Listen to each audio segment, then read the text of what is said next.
Hey guys, here's a quick little snippet how to put clutch shoe springs in a stock clutch. I already put 2 of them in, and then I said, hey, let's make a quick video.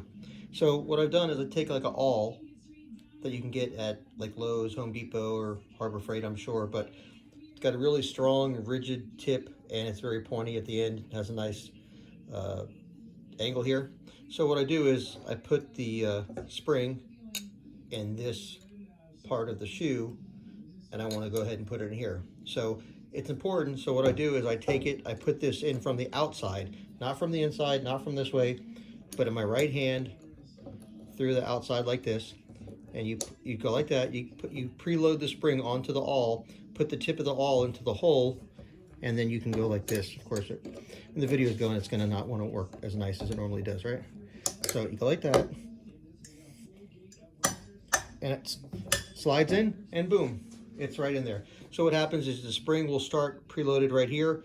When you lift the awl up, what happens is the spring will slide down and go right into the hole. Hopefully this helps you guys. Once again, from the outside, preload the spring to about here, about a 3/16 or a 1/4 inch up on there. Get the tip of the awl in there, ply forward, and it'll go ahead and get in there for you.